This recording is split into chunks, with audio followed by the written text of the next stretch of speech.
वक्त आ चुका है अभी हर हिंदुस्तानी अपना हिंदू होने का हक अपने हाथ में रखे।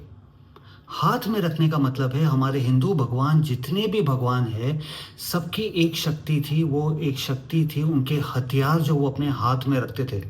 आप देखिए शिव जी के पास त्रिशूल है, दूसरे भगवानों के पास तलवारें हैं, भाले हैं, गदा है, तीर कमान है, सबके हाथ में एक हथियार है। अभी वो वक्त आ चुका है हम सब अपने हाथ में एक वो किरपान रखे। जो पहले ज़माने में ब्रिटिशर्स आने से पहले हर हिंदुस्तानी के घर में एक किरपान हुआ करता था। ये चाहे वो त्रिशूल हो, तलवार हो या एक छोटी किरपान हो, वो उनके पास हमेशा होती थी। उसका एक बहुत बड़ा रीज़न था जो आज मैं आपको बताने वाला हूँ। ये शक्ति अगर आज हम अपने लाइफ में वापस ले आए, हम सब जो भी इस धरती में रह रहा है, जो भी इस हिंदुस्तान में रह रहा है, चाहे वो हिंदू हो, मुसलमान हो, सिख हो, ईसाई हो, जो भी हो, आप अगर हिंदुस्तान में रह रहे हो तो ये शक्ति आपको अपने साथ रखनी ज़रूरी है। पहले ज़माने में ब्रिटिशर्स के आने से पहले हर एक के घर में एक तलवार होता था, एक भाला होता था, एक त्रिशूल होता था। ये सारी चीज़ें होती थी क्योंकि सबको पता था इसका वैल्यू क्या है।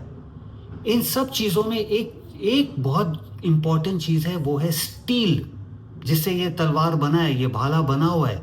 हमारे भगवानों को स्टील का फायदा पता था। भले ही इंसान के पास पहले लोहा आया और लोहा के बाद स्टील आया, लेकिन हमारे भगवान के पास पहले से स्टील था। वो टेक्नोलॉजी, वो नॉलेज, वो पावर थी उनके पास स्टील की। अभी आप देखो, अगर स्टील, जैसे हम बोलते हैं, एक इंग्लिश में कहावत है कि he is cold like steel, मतलब कि ये इंसान के पास कोई इमोशन नहीं है। लेकिन एक्चुअल मतलब जब स्टील को हम अपने हाथ में पकड़ते हैं, जब स्टील को हम अपने हाथ में पकड़ते हैं, कई सारी एनर्जीज है जो हमको दिखती नहीं है हमारे आसपास। नेगेटिव एनर्जीज होती है वो। आप उन्हें भूत प्रेत बोल दो, नेगेटिव एनर्जीज बोल दो, जो चाहे बोल दो, एलियंस बोल दो, लेकिन ऐसे कई सारी एनर्जीज है हमारे आसपास जो इतनी नेगेटिव है कि हमको वो गलत चीज़ों से हमारा दिमाग भरते रहते हैं, जिसके एक्शंस हमारे हमेशा गलत होते हैं, गलत लफ्ज़ निकलते हैं हमारे मुंह से, गलत एक्शंस होते रहते हैं।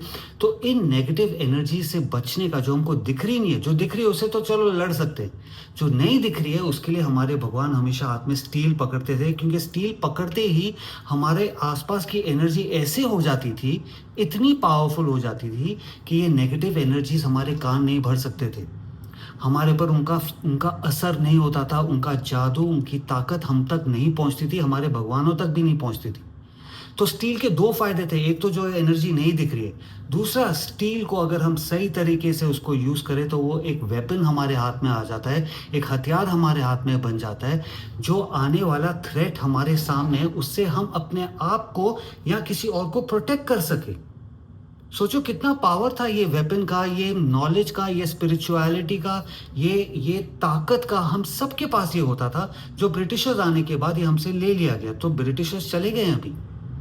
तो अगर आज सिख कम्युनिटी के पास किरपान होती है, जिन्हें अमृत चखा हुआ है, वो अपने साथ किरपान रखते हैं। किरपान का मतलब होता है कृपया, दो वर्ड से बना गया है ये। एक है कृपया करना, कि किसी के ऊपर अगर अत्याचार हो रहा है आप उसकी जाके मदद कर सकते हो, कृपया। दूसरा है आन। आन मतलब या तो आपके ऊपर, आन आपके ऊपर अगर कोई हमला हो रहा है, आपके ऊपर कुछ कुछ अटैक हो रहा है, आप अपने आप को प्रोटेक्ट कर सकते हो, यह है किरपान का मतलब। तो सिख कम्युनिटी जो अमृत शक्ति है, जो निहंग है हमारे, उनका भी यही है कि वो स्पिरिचुअल साधुज हैं वो, लेकिन वो हथियार लेके चलते हैं। जब वक्त आएगा वो अपने आप को प्रोटेक्ट करेंगे। जो हमारे नागा साधु थे, पहले जब इन्वेजन होता था, हर एक नागा साधु, हर एक साधु के पास एक तलवार, एक भाला, एक त्रिशूल होता था उनके हाथों में, ताकि वो अपनी प्रोटेक्शन कर सके, क्योंकि ज्ञान उनके पास भी था।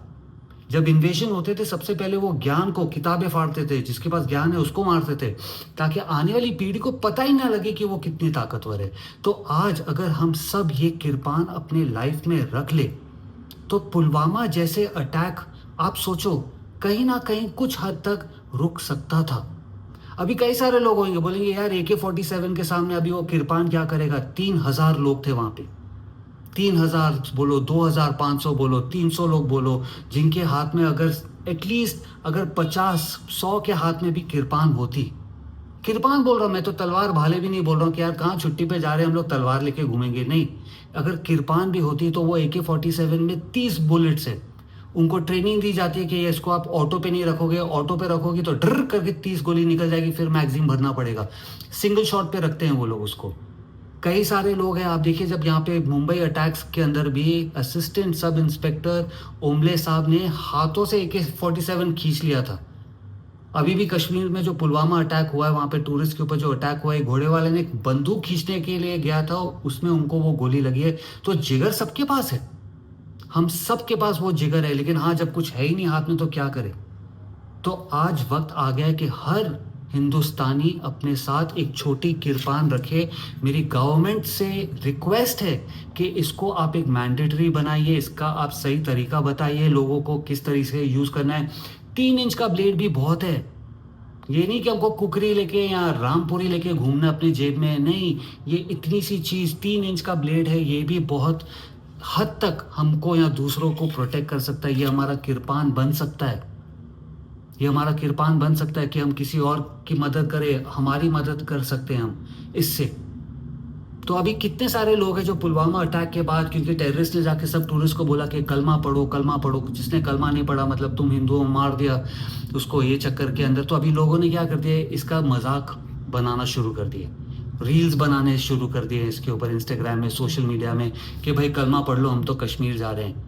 नहीं, यही डर के वजह से, इसी डर के वजह से कन्वर्जन होना शुरू हुआ था इस धरती पे, इसी डर के वजह से। अरे आ रहे आ रहे आ रहे आ रहे, वो इन्वेजन हो रहा है, मुगल आ रहे हैं, मुगल आ रहे हैं, अभी कर लो भाई, कबूल है कबूल है कबूल है। नहीं, अपनी मर्जी से। इस्लाम के खिलाफ नहीं हूँ मैं, ये अच्छी तरह याद रखना, मैं इस्लाम के खिलाफ नहीं हूँ, मैं टेररिज्म के खिलाफ बिल्कुल हूँ। तो वो जो टेरराइज कर रहे हैं किसी को, कलमा बोलो कलमा बोलो कलमा बोलो, वो टेररिस्ट का काम है, इस्लाम का काम नहीं है वो। तो उस टेररिस्ट से बचने के लिए कलमा पढ़ने की ज़रूरत नहीं है, हिंदू बनने की ज़रूरत है, हिंदू बनने की ज़रूरत है टेररिस्ट को फेस करने के लिए। मेरे पास तो ये नहीं होएगा, मैं तो नहीं कलमा पढ़ने वाला, मैं तो नहीं बोलने वाला भाई मैं मुस्लिम हूँ, मार दे भाई, इससे अच्छा मैं हिंदू हूँ, ठोक दे गोली मेरे को। लेकिन नहीं, मैं हिंदू हूँ, मेरे भगवान के पास जिनको मैं पूछता हूँ, जिनकी मैं आरती करता हूँ, जिनके नाम की मैं व्रत रखता हूँ, जिनके नाम की मैं छुट्टी के मज़े लेता हूँ, नहीं, मैं आज से हिंदू हूँ, ये मैं रखूँगा।